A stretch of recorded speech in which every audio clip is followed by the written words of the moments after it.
আসসালামু আলাইকুম সম্মানিত দর্শক শ্রোতা, আশা করি সবাই ভালো আছেন।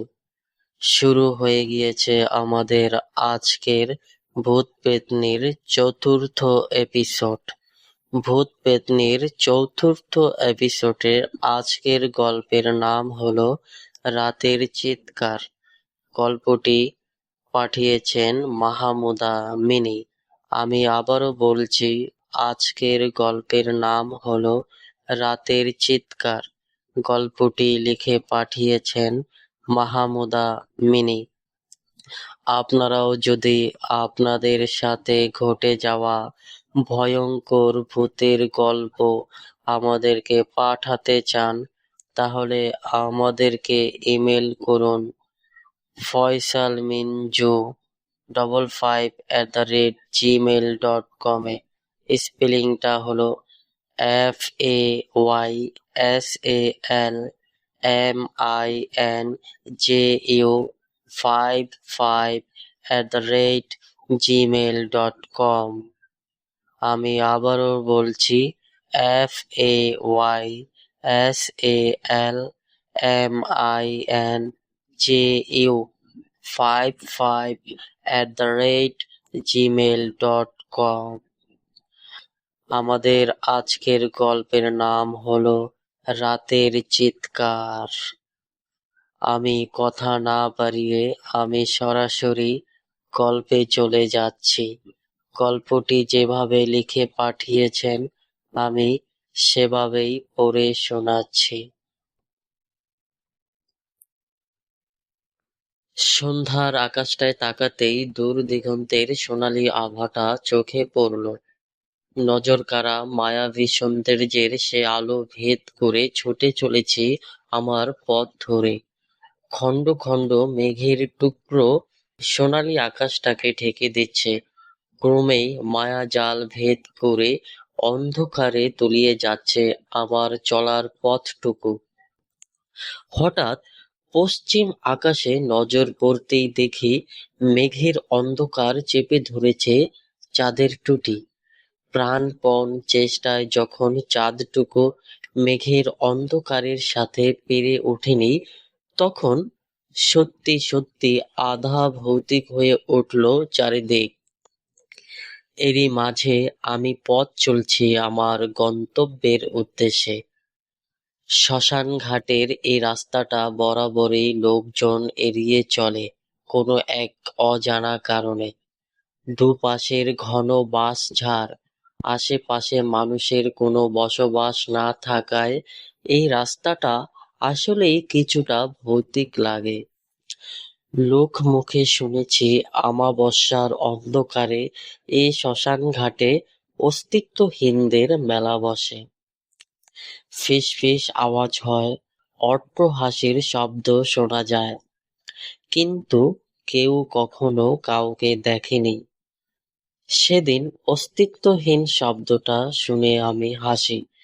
একজন ধমক দিয়ে বলল, ওদের নাকি এভাবেই বলতে হয়, ভূত বললে নাকি ওদের সাহস বেড়ে যায়, তখন মানুষদের ভয় দেখায়। আমি আবার হাসি। এবার ভূত খেকো মজিদ ভাই খেকিয়ে উঠে, আমার নাকি সাহস বেড়ে গেছে। কিছুটা দৃষ্টি তার দাঁতের দিকে আমার নজর পড়ল। দেখলাম দাঁত থেকে রক্ত বের হচ্ছে, শো শো বাতাস বইছে, মেঘেরা প্রাণপণে এদিক ওদিক ছুটছে।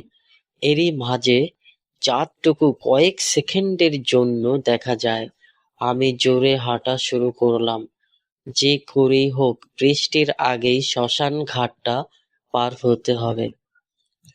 বাতাসে পাশে বাসে সংঘর্ষের চিৎকার ভেসে আসছে, প্রকৃতির আকুলতা সাথে তাল মিলিয়ে বাঁশঝাড়ের প্রাণীগুলো করুণ সুরে ঢেকে যাচ্ছে।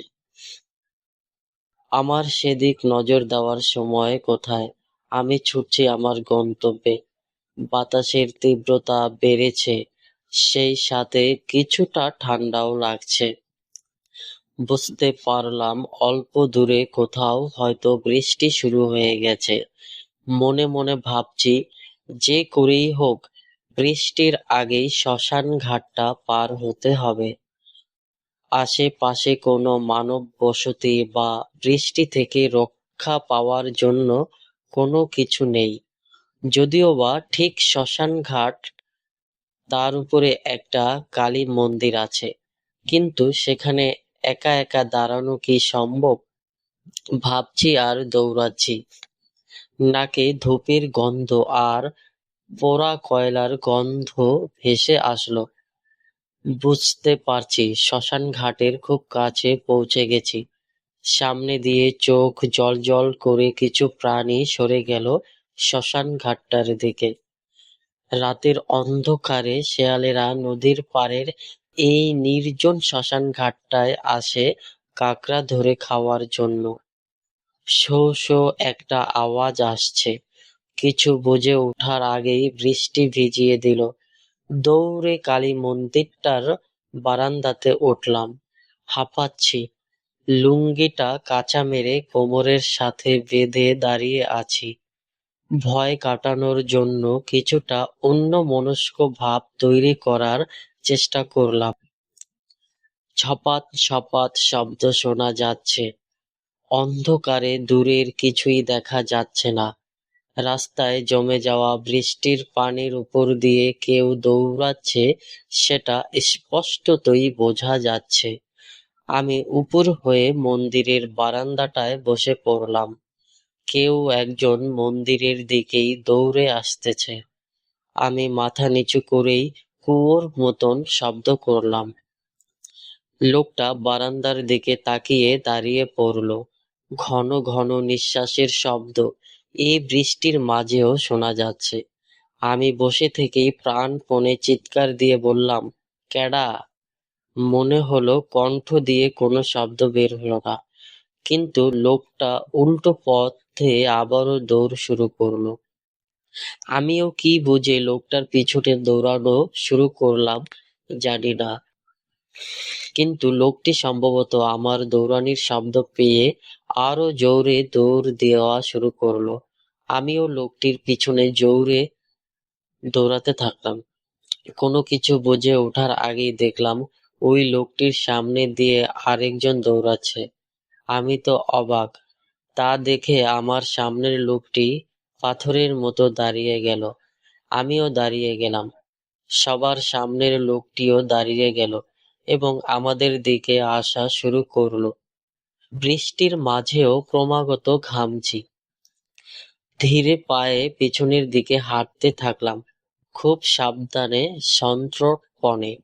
ভয়ে ভয়ে পিছনে ফিরে তাকালাম আরো কেউ আছে কিনা দেখার জন্য। তখনই সামনে ঝোপ করে শব্দ হলো। দেখি সবার সামনে থাকা লোকটি লাফ দিয়ে ধান খেতে পড়ে গেল, আর আমার সামনের লোকটি সোজা দৌড় শুরু করলো বাজারের দিকে।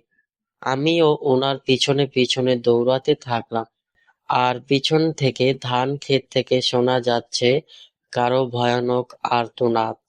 এরপর আমি সেন্সলেস হয়ে যাই। তারপর আমার আর কিছুই মনে নেই। সম্মানিত দর্শক শ্রোতা, এতক্ষণ পুরো গল্পটি মনোযোগ দিয়ে শোনার জন্য আপনাদেরকে অসংখ্য ধন্যবাদ। এতক্ষণ যে গল্পটি শুনলেন তার নাম হলো রাতের চিৎকার। লিখে পাঠিয়েছেন মাহমুদা মিনি।